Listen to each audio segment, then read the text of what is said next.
चलो बच्चों, good evening.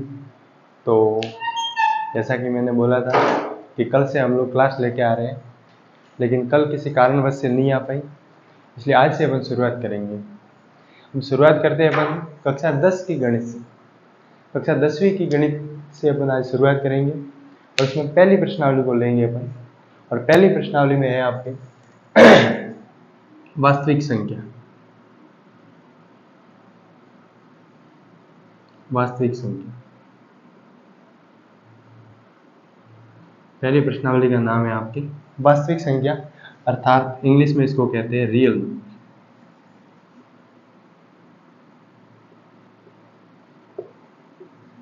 यहां से शुरुआत करेंगे, रियल नंबर से शुरुआत करेंगे अपन। रियल नंबर, वास्तविक संख्या। अब देखो, पढ़ाई दो तरीके से होती है। एक तो ये होती है कि कुछ भी जो सामने आ रहा है उसको अपन पढ़ते जाएं, और दूसरा ये होता है कि क्या पढ़ना है और क्या छोड़ना है। अब इस प्रश्नावली में ऐसी बहुत सारी चीजें जो अपने लायक नहीं है, यानी कि अपने काम के नहीं लायक। हालांकि सब कुछ लायक होता है, लेकिन अपने काम का क्या है। एक तो ये होता है कि मैं सारा जो कुछ भी है ऐसा का ऐसा आपको थोपता जाऊं, और दूसरा तरीका ये होता है कि आपके जो काम का है वो मैं बताऊं आपको, और फिर उसी को अपन ध्यान में रखते हुए, बोर्ड के सिलेबस को ध्यान में रखते हुए आगे बढ़े। ठीक है। अब इसमें देखो, इसमें क्या है, इसमें पहला है अपने, एक तो आपके आएंगे अभाज्य गुणनफल। आपको डायरेक्ट प्रश्न दिया हुआ आएगा कि निम्न संख्या के अभाज्य गुणनखंड कीजिए। निम्न संख्याओं के क्या कीजिए, अभाज्य गुणनखंड। एक नंबर का सवाल आता है, कभी 2 नंबर का आ गया मान लीजिए। दूसरा है आपके कि किसी भी संख्या को अपरिमेय संख्या सिद्ध करना। अपरिमेय संख्या सिद्ध करना,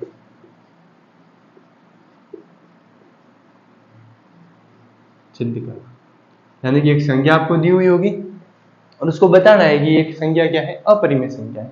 फिर आगे बढ़ते हैं तो इसमें तीसरा आप क्या आता है, तीसरा आप क्या है, एक तो आएगा अभाज्य गुणनखंड ज्ञात कीजिए, दूसरा आएगा अपरिमेय संख्या सिद्ध कीजिए, तीसरा आएगा कि निम्न परिमेय संख्या या फिर निम्न संख्या बोल दो आप, निम्न संख्या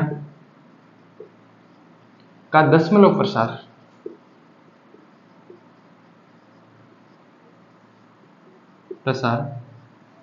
शांत है या अशांत है।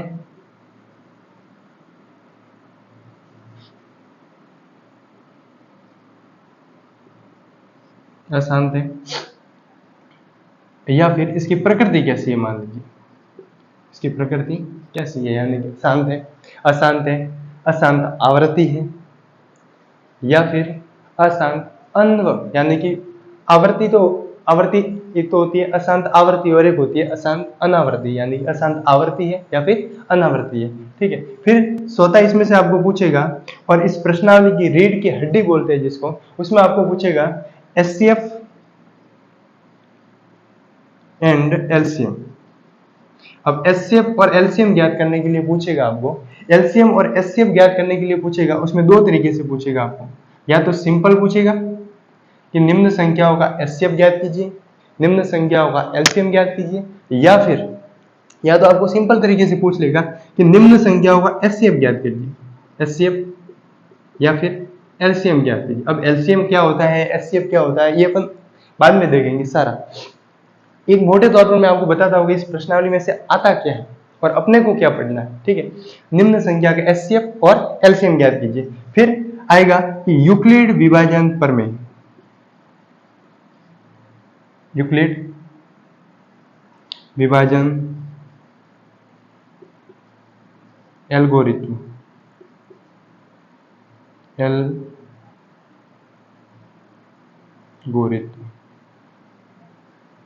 यूक्लिड विभाजन एल्गोरिथम से निम्न संख्या का एचसीएफ ज्ञात कीजिए।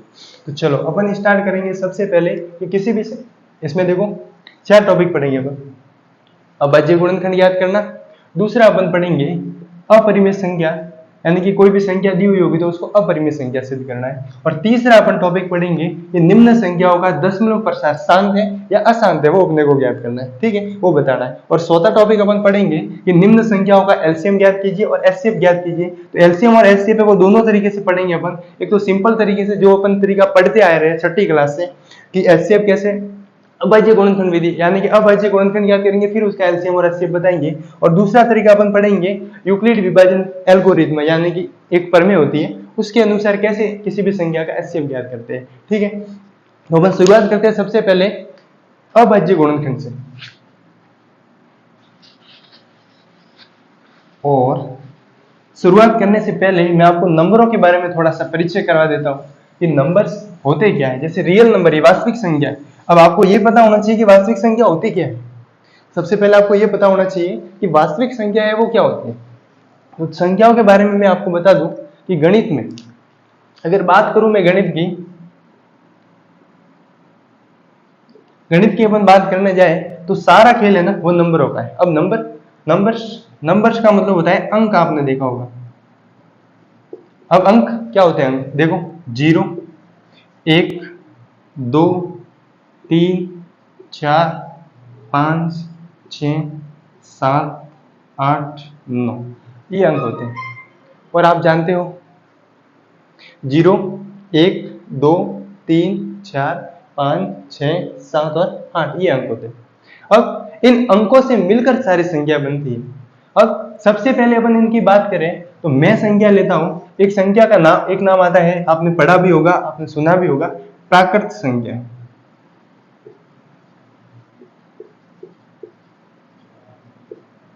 और इंग्लिश में इसको कहते हैं नेचुरल नंबर। Natural number. अब क्या होती है प्राकृत संख्या, वो देख लेते हैं।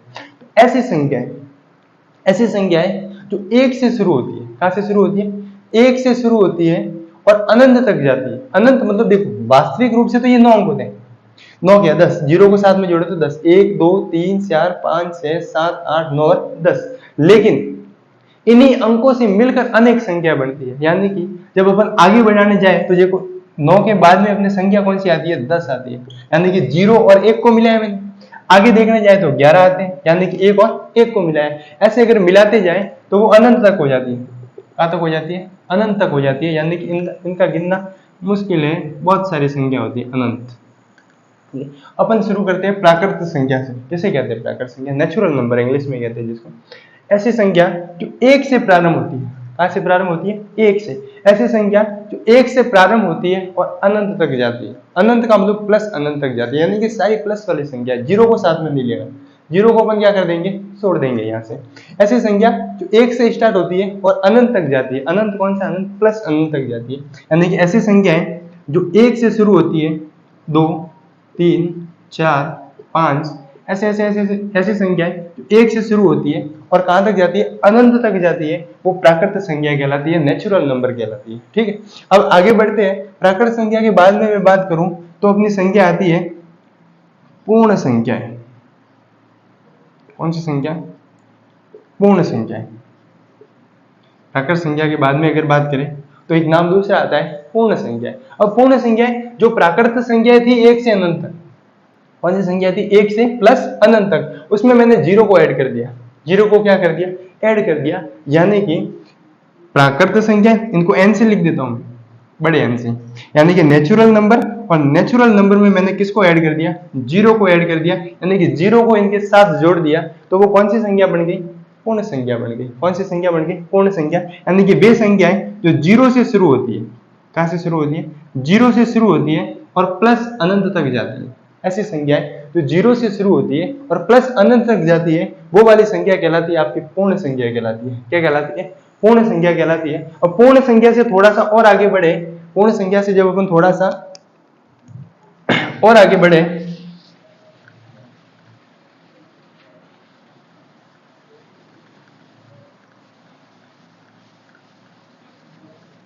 पूर्ण संख्याओं से थोड़ा सा और आगे बढ़ने की बात करें तो अपने आते हैं पूर्णांक। क्या नाम आता है, पूर्णांक। अब पूर्ण संख्याओं में देखो अपन ने 0 से ले ली सारी संख्या।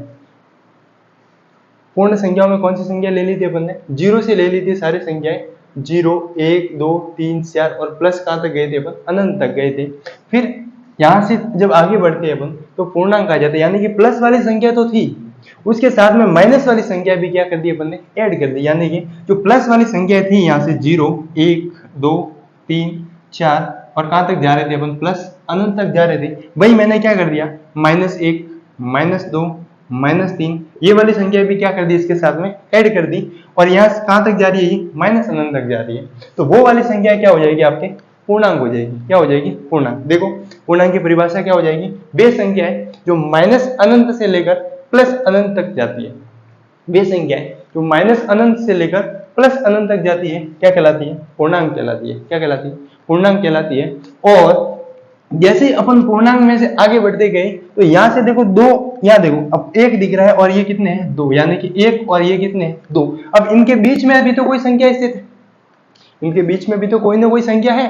जैसे एक से मैं आगे बढ़ूं और दो से कम रहूं, यानी कि 1/2, यानी कि आधे की बात करें अपन, किसकी बात करें, आधे की बात करें, तो ये भी तो कोई संख्या है, ये भी तो क्या है, कोई संख्या है। तो इस संख्या का नाम देने के लिए एक दूसरी, यानी कि एक दूसरा नाम दिया गया, जिसको अपन कहते हैं परिमेय संख्या। क्या कहते हैं, परिमेय संख्या। क्या कहते हैं, परिमेय संख्या। अब जैसे मैंने आपको एग्जांपल लिया था पहले, कितना लिया था मैंने आपको, 1/2 भी लिया था अपन, 1 और 2 के बीच में कितना लिया था, 1/2। अब 1/2 की बात करें, किसकी बात करें, 1/2 की बात करें। देखो यहाँ एक ऊपर संख्या आ रही है, क्या आ रही है, नीचे आ रही है। एक तो ऊपर संख्या लिखी जा रही है 1, और नीचे कितने लिखे जा रहे हैं, 2 लिखे जा रहे हैं। ऐसे जैसे कोई ऊपर और नीचे लिखा जाता है तो उसको भिन्न कहते हैं वैसे। तो यहाँ देखो जो ऊपर वाला होता है ना, इसको कहते हैं अंश, इसको तो क्या कहते हैं अपन, अंश। और जो नीचे वाला है उसको क्या कहते हैं, ऊपर वाले को तो अंश और नीचे वाले को क्या कहते हैं, हर कहते हैं। हमेशा भिन्न होती है वो 2 प्रकार की होती है। भिन्न कितने प्रकार की होती है, क्या होती है, अब 10वीं के लेवल का पढ़ रहे, अपन मैं भिन्नों में बताने जाऊं तो बात करते हैं कि भिन्न ऐसी भिन्न जिसका अंश छोटा हो और हर बड़ा हो। अंश तो क्या हो, छोटा, और हर क्या हो, बड़ा, तो उचित भिन्न होती है। और जिसका अंश बड़ा हो और हर क्या हो, छोटा, तो वो कौन सी भिन्न हो जाती है, अनुचित भिन्न हो जाती है। कौन सी भिन्न हो जाती है, अनुचित भिन्न हो जाती है। अब भिन्नों के टॉपिक में अपने को इतना जाना नहीं है, जब भी आगे आएगा कोई तो मैं आपको बता दूंगा कि भिन्न क्या होती है, कितने प्रकार की होती है, कैसे जोड़ होती है इनके, कैसे बाकी होती है, कैसे गुणा होता है। ठीक है। अब एक तो ऊपर तो अंश है और नीचे क्या है, हर है। अब मैंने अंश को तो p लिख दिया, अंश को तो क्या लिख दिया, p लिख दिया, और हर को मैंने q लिख दिया। अंश को तो क्या लिख दिया, ऊपर मैंने p लिख दिया, और हर को क्या लिख दिया, मैंने q लिख दिया। अंश को तो p लिख दिया और हर को क्या लिख दिया, q लिख दिया। तो परिमेय संख्याओं की परिभाषा क्या हो जाएगी, वो देखो। ऐसी संख्या जिसे अपन p/q के रूप में लिख सकते हैं, ऐसी संख्या जिसे अपन p/q के रूप में क्या कर सकते हैं, लिख सकते हैं, परिमेय संख्या कहलाती है। क्या कहलाती है, परिमेय संख्या कहलाती है। ऐसी संख्या जिसे हम p/q के रूप में लिख सकते हैं, परिमेय संख्या कहलाती है। और दूसरी बात आपको ध्यान रखनी है कि हर है वो 0 के बराबर नहीं होना चाहिए, यानी कि हर है वो 0 के बराबर कभी भी नहीं होना चाहिए। यानी कि हर बराबर क्या माना है अपन ने, हर को q माना है, q बराबर नॉट इक्वल टू 0, यानी कि हर कभी भी 0 नहीं होना चाहिए। अब 0 हो गया तो मान लीजिए कि अपन किसी भी संख्या का हर 0 कर देते हैं, किसी भी संख्या का हर क्या कर देते हैं अपन, 0 कर देते हैं, 5/0। जैसे ही आपने किसी भी संख्या का हर 0 कर दिया, वो संख्या अपरिभाषित हो जाएगी। क्या हो जाएगी, अपरिभाषित हो जाएगी। अपरिभाषित का मतलब है कि इसकी वैल्यू अभी तक ज्ञात नहीं है अपने को, यानी इसकी वैल्यू अपन नहीं बता सकते कि कितनी है, परिभाषित नहीं कर सकते इसको। जैसे 2/0 कर दिया मैंने, तो ये भी क्या हो जाएगा, अपरिभाषित हो जाएगा। जैसे 3/0 कर दिया, ये भी क्या हो जाएगा, अपरिभाषित हो जाएगा। जैसे ही मैंने 5/0 कर दिया, ये भी क्या हो जाएगा, अपरिभाषित हो जाएगा। यानी कि q का मान है वो 0 कभी भी नहीं होना चाहिए। तो परिमेय संख्याओं की मैं आपको सही से परिभाषा बताऊं कि ऐसी संख्या जिसे हम p/q के रूप में लिख सकते हैं, लेकिन q बराबर नहीं होना चाहिए 0, यानी कि हर में कभी भी 0 नहीं आना चाहिए, वो हो जाएगी आपकी परिमेय संख्या। जैसे उदाहरण के तौर पर 1/2, 5/4, 3/5, कोई भी ले सकते हैं आप। जैसे कोई सिंपल संख्या दी हुई है, जैसे 2, तो 2 भी एक परिमेय संख्या है, 2 भी क्या है, परिमेय संख्या है। इसको मैं 2 को क्या लिख सकता हूँ, 2/1 लिख सकता हूँ। क्या लिख सकते हैं अपन, 2/1 लिख सकते हैं। फिर जैसे कि एग्जाम्पल में 3, तो 3 को मैं क्या लिख सकता हूँ, 3/1 लिख सकता हूँ। दूसरा आपको उदाहरण दिया जाए 0/5, 0/5। जैसे ही मैंने 5 का भाग 0 में दे दिया, कितना उत्तर आ गया, 0 आ गया। उत्तर कितना आ गया, 0। तो 0 भी एक परिमेय संख्या है, 0 भी क्या है, एक परिमेय संख्या है। फिर आगे बढ़े अपन, परिमेय संख्याओं के बाद ऐसी संख्या, देखो अब किसी संख्या को तो अपन p बटा q के रूप में लिख सकते हैं, और कोई कोई ऐसी संख्या होती है जिसको अपन p बटा q के रूप में नहीं लिख सकते। कोई कोई ऐसी संख्या होती है जिसे अपन p बटा q के रूप में नहीं लिख सकते, तो वो संख्या कहलाती है आपकी अपरिमेय संख्या।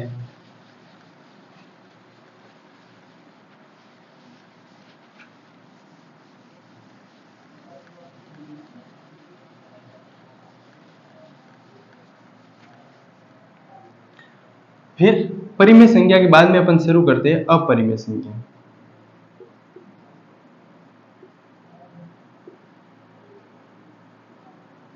अपरिमेय संख्या, अपरिमेय संख्याओं की बात करें अपन, अपरिमेय संख्या होगी तो ऐसी संख्या जिसे अपन p बटा q के रूप में नहीं लिख सकते हैं, वो आपकी अपरिमेय संख्या हो जाती है। अब अपरिमेय संख्याओं के एग्जाम्पल सीमित संख्या है। अब सीमित संख्या में कैसी, वैसे तो बहुत सारी संख्या है, लेकिन कुछ गिने चुने उदाहरण में आपको पॉपुलर बता देता हूं, जैसे कि √2, जैसे कि √5, जैसे कि √3, जैसे कि √11, जैसे कि √13। यानी कि कहने का मतलब ये है कि जब भी आपको वर्गमूल के अंदर, जब भी आपको वर्गमूल के अंदर कोई अभाज्य संख्या दिख जाए, वर्गमूल के अंदर कोई अभाज्य संख्या दिख जाए, तो उसको आप क्या बोल सकते हो, लगभग अपरिमेय संख्या। ऐसी संख्या अगर परिभाषा पूछता है, जब पूछते नहीं है, ये आपके ध्यान के लिए बता रहा हूं मैं, ये अपरिमेय संख्या किसे कहते हैं, परिमेय संख्या किसे कहते हैं, वो अपने 10वीं लेवल का काम नहीं है, ये छोटी कक्षाओं की बात है, आपके ध्यान में होना चाहिए, उसके लिए मैं बता रहा हूँ कि अपरिमेय संख्या कहते किसे। जब भी अपने ध्यान में आएगी तो अपन बता पाएंगे कि अपरिमेय, जब अपने को ध्यान ही नहीं है कि अपरिमेय संख्या कहते किसे, तो अपन आगे कैसे बढ़ पाएंगे। इसलिए पहले आपके ध्यान में होना चाहिए कि अपरिमेय संख्या कहते किसे, परिमेय संख्या किसे कहते हैं, क्या होती है परिमेय संख्या, तभी तो अपन आगे सॉल्यूशन कर पाएंगे। मैं बोलूंगा कि ये संख्या अपरिमेय संख्या है, फिर आप बोलोगे कि अपरिमेय संख्या होती क्या है, तो ध्यान में होना चाहिए। ऐसी संख्या है जिसे अपन p बटा q के रूप में लिख सकते हैं, अपरिमेय संख्या कहलाती है। क्या कहलाती है, अपरिमेय संख्या कहलाती है। जैसे कि √2, √5, √3, √11, √13, यानी कि वर्गमूल के अंदर जब भी आपको अभाज्य संख्या दिखाई देती है तो वो क्या हो जाती है, अपरिमेय संख्या हो जाती है। क्या हो जाती है, अपरिमेय संख्या। अब यहां से देखो, जब मैंने अपरिमेय संख्या और परिमेय संख्या को मिला दिया, अब माइनस की p बटा q, जैसे कोई संख्या माइनस में और उसे अपन p बटा q के रूप में लिख सकते हैं, जैसे माइनस के 5/7, तो ये भी एक परिमेय संख्या, ये भी क्या है, एक परिमेय संख्या है। अब देखिए कि परिमेय और अपरिमेय को अपन ने मिला दिया, परिमेय और अपरिमेय संख्या को अपन ने क्या कर दिया, मिला दिया।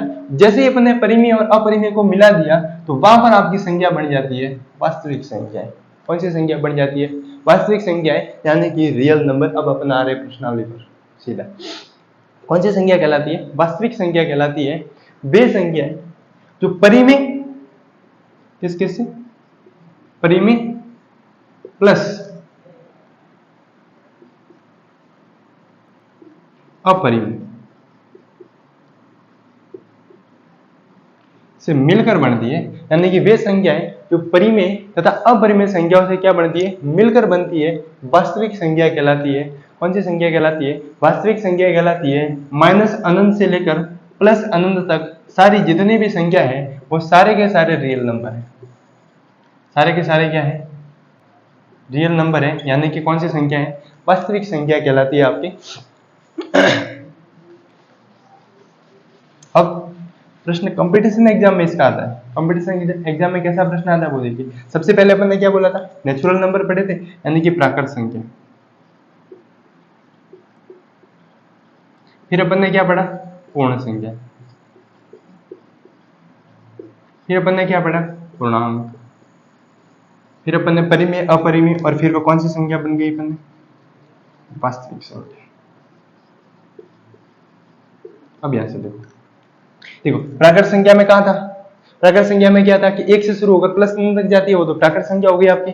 फिर अपन ने पूर्ण संख्या पढ़ी थी, तो पूर्ण संख्या में मैंने बताया था आपको कि वे संख्या है, यानी कि प्राकृत संख्याओं में अपन ने किसको ऐड कर दिया था, 0 को ऐड कर दिया था। किसको ऐड कर दिया था, 0 को ऐड कर दिया था, और कौन सी संख्या बन गई थी, पूर्ण संख्या बन गई थी। और पूर्ण संख्या में प्लस वाली आ गई थी और फिर माइनस वाली संख्याओं को ऐड कर दिया अपन ने, तो क्या बन गए थे आपके पूर्णांक बन गए थे। और परिमेय और अपरिमेय संख्या सारी मिलकर क्या बनाती है, वास्तविक संख्या बनाती है। अब यहाँ से देखो, यहाँ 1 से था, यहाँ पर 0 ऐड हो गया, यानी कि कहने का मतलब कि ये इससे बड़ी हो गई। बड़ी कैसे हो गई, यहाँ पर 1 से शुरू हो रही थी और अब अपन ने यहाँ पर क्या कर दिया, 0 को ऐड कर दिया। अब अपन ने क्या कर दिया, यहाँ पर 0 को ऐड कर दिया, यानी कि मैं कह सकता हूं कि सारी प्राकृत संख्या है वो पूर्ण संख्या है। वापस ध्यान से सुनना कि सारी प्राकृत संख्या है वो पूर्ण संख्या है, लेकिन सभी पूर्ण संख्या है वो प्राकृत संख्या नहीं है।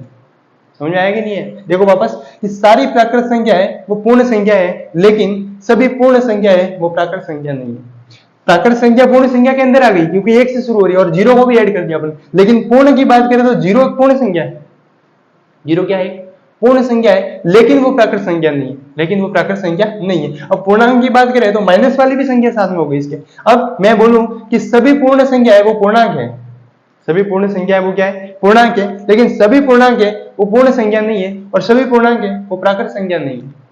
ठीक है, क्योंकि प्राकृत संख्या 1 से शुरू हो रही है, यहाँ पर माइनस वाली संख्या भी साथ में आ गई है। कहने का मतलब ये है कि पूर्णांक है उसमें पूर्ण संख्या और प्राकृत संख्या दोनों समाहित है, लेकिन प्राकृत संख्या में पूर्णांक सारे समाहित नहीं है। यानी कि उल्टा ऐसे आ सकते हैं अपन, ऊपर जाते हैं तो नहीं हो सकता। कहने का मतलब सबसे छोटी प्राकृत संख्या, फिर पूर्ण संख्या, ऐसे बात करें अपन समझने के तरीके से। फिर पूर्ण संख्या को मानना है आपको, फिर पूर्णांक मानना है और सबसे बड़ी किसको मानना है, वास्तविक संख्या हो, इसको सबसे बड़ी मानना है। अब कहने का मतलब कि ऊपर से नीचे आओगे तो संभव है, लेकिन जैसे ही नीचे से आप ऊपर गए, यानी कि ऊपर से नीचे आओगे तो संभव है, लेकिन जैसे ही आपने नीचे से कहाँ जाने की कोशिश की, ऊपर जाने की कोशिश की, आपका कथन गलत हो जाएगा। 1 नंबर का सवाल आ सकता है, क्या सभी प्राकृत संख्याएं पूर्ण संख्या है, तो आपको क्या करना है, नहीं, क्या करना है, नहीं। क्या सभी पूर्ण संख्याएं पूर्णांक है, तो आपको करना है सही है। ठीक, फिर आपको पूछा जाए कि सभी प्राकृत संख्या वास्तविक संख्या होती है क्या, बिल्कुल होती है। सभी प्राकृत संख्या क्या होती है, वास्तविक संख्या, लेकिन सारी प्राकृत वास्तविक संख्या वो प्राकृत संख्या कभी भी नहीं हो सकती। सारी वास्तविक संख्या वो प्राकृत संख्या कभी भी नहीं हो सकती।